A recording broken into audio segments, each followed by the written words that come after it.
ഞങ്ങളുടെ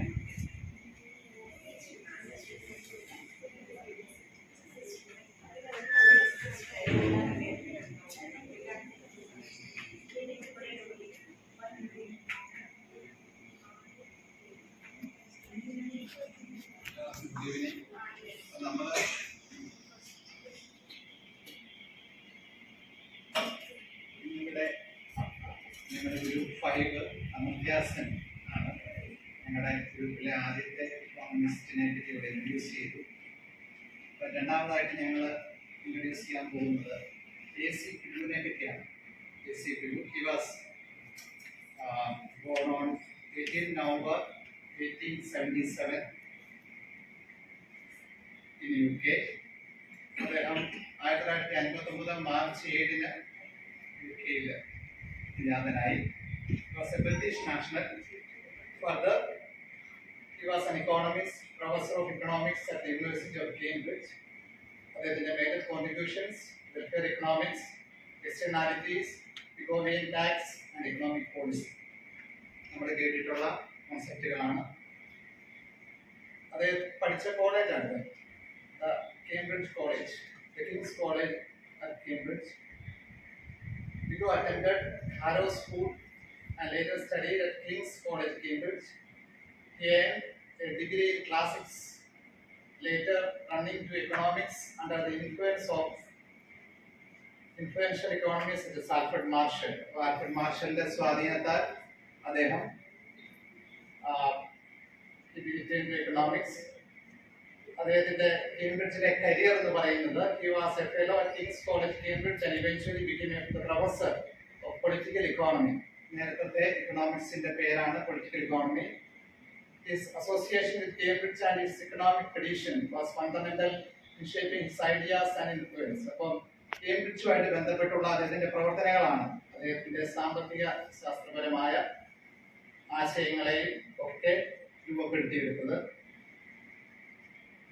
His contributions, welfare economics is അദ്ദേഹത്തിന്റെ പ്രധാനപ്പെട്ട contributions. AC Pillu is best known for formalizing welfare economics, a branch that focuses on the distribution of resources and well-being in society. അപ്പം ഇക്കോണമിയിലെ സമൂഹത്തിലെ വിഭവങ്ങളുടെ വിതരണവുമായിട്ട് ബന്ധപ്പെട്ടുള്ള കാര്യങ്ങളിലാണ് അദ്ദേഹം concentrate ചെയ്തത്. അതുപോലെ തന്നെ സമൂഹത്തിന്റെ ക്ഷേമവും അദ്ദേഹത്തിന്റെ പ്രധാനപ്പെട്ട ഒരു ലക്ഷ്യമായിരുന്നു. He advanced the theory that economic efficiency and social welfare are central concerns of the government policy. അദ്ദേഹത്തിന്റെ അഭിപ്രായത്തിൽ സർക്കാരിന്റെ നയത്തിലെ പ്രധാനപ്പെട്ട ലക്ഷ്യം എന്ന് പറയുന്നത് ഇക്കണോമിക് എഫിഷ്യൻസി, സാമ്പത്തികപരമായിട്ടുള്ള കാര്യക്ഷമതയും അതുപോലെ തന്നെ സാമൂഹിക ക്ഷേമവുമാണ്. അദ്ദേഹത്തിന്റെ പ്രധാനപ്പെട്ട വർക്ക് എന്ന് പറയുന്നത് his major book the economics of welfare. ആ ബുക്കിന്റെ ചിത്രമാണ് ഇവിടെ നൽകിയിരിക്കുക. Published in 1920, focused on the role of government in addressing social welfare. അപ്പോൾ സാമൂഹ്യ ക്ഷേമത്തിൽ സർക്കാർ ചെയ്യേണ്ട കാര്യങ്ങൾ, സർക്കാരിന്റെ റോൾ എന്താണെന്നാണ് ആ ബുക്കിനകത്ത് പറഞ്ഞിരിക്കുക. He argued for policies that would reduce inequalities in income and wealth, often advocating for redistributive taxation. അപ്പം സമ്പത്തിലും വരുമാനത്തിലും ഉള്ള അസമത്വം, വിതരണത്തിലെ അസമത്വം ഇല്ലാതാക്കുക, അതിനുവേണ്ടി റീഡിസ്ട്രിബ്യൂട്ടീവ് ടാക്സേഷൻ വേണ്ടിയും അദ്ദേഹം വാദിച്ചു. അടുത്തതായിട്ട് പ്രധാനപ്പെട്ട ഒരു കോൺസെപ്റ്റ് എന്ന് പറയുന്നത് Pigouvian taxes and externalities. Externalities എന്ന് പറഞ്ഞാൽ നമുക്കറിയാം, Pigou developed the concept of externalities. ബാഹ്യ ഘടകങ്ങൾ നമ്മൾ കേൾക്കുന്ന കോൺസെപ്റ്റ് ആണ്. Costs or benefits that affect parties who did not choose to incur those costs or benefits. അതായത് ഈ ഗുണങ്ങളോ ദോഷങ്ങളോ ആരാണോ ഈ എക്കോണമിയിൽ നൽകാത്തത്, അല്ലെ, അപ്പം അവരെ എഫക്റ്റ് ചെയ്യുന്ന ഇതിനാണ് നമ്മൾ എക്സ്റ്റേണാലിറ്റീസ് എന്ന് പറയുന്ന ആ ബെനിഫിറ്റിനും കോസ്റ്റിനും. നെഗറ്റീവ് എക്സ്റ്റേണാലിറ്റീസ് ഒരു എക്സാമ്പിൾ പൊല്യൂഷൻ ആണ്, can lead to market failure. അത് കമ്പോളത്തിലെ ഫെയിലിയറിന് കാരണമാവാം.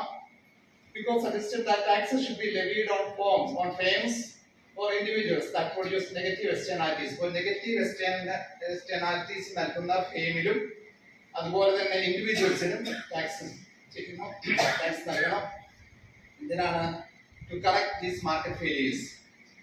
ആ എക്സ്റ്റേണാലിറ്റീസ്, ആ നെഗറ്റീവ് എക്സ്റ്റേണാലിറ്റീസ് മൂലമുണ്ടാകുന്ന മാർക്കറ്റ് ഫെയിലിയർ മറികടക്കാൻ വേണ്ടി അവർ ടാക്സ് ചെയ്യണം എന്ന് അദ്ദേഹം വാദിച്ചു. ഇതിൽ പറയുന്ന പ്രധാനപ്പെട്ട ഒരു ടേമാണ് Pigouvian taxes.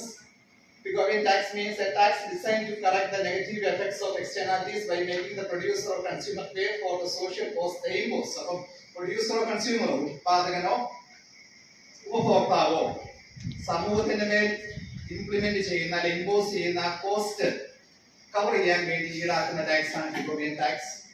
Example tax on carbon emission. നമ്മളിപ്പോൾ കേൾക്കുന്ന ഒരു വലിയ ടൈമാണ് കാർബൺ എമിഷൻ. അപ്പോൾ നമുക്ക് Pigovian tax is equal carbon tax വേണമെങ്കിൽ നമുക്ക് പറയാം. എന്ന് വെച്ച് കഴിഞ്ഞാൽ പിന്നെ മാർക്കറ്റ് ക്രിയേറ്റ്സ് നെഗറ്റീവ് എക്സ്റ്റേണാലിറ്റീസ്, ഒരു കമ്പോളം നെഗറ്റീവ് എക്സ്റ്റേണാലിറ്റീസ് ക്രിയേറ്റ് ചെയ്യുമ്പോൾ നമുക്കറിയാൻ സാധിക്കും carbon tax is a tax set up on companies that pollute the environment. ഇപ്പോൾ പരിസ്ഥിതിയെ മലിനസമാക്കുന്ന കമ്പനികളിൽ മേൽ ഈടാക്കുന്ന ടാക്സ് ആണ് പിഗോവിയൻ ടാക്സ് അല്ലെങ്കിൽ carbon tax. Most efficient way to collect the negative externalities.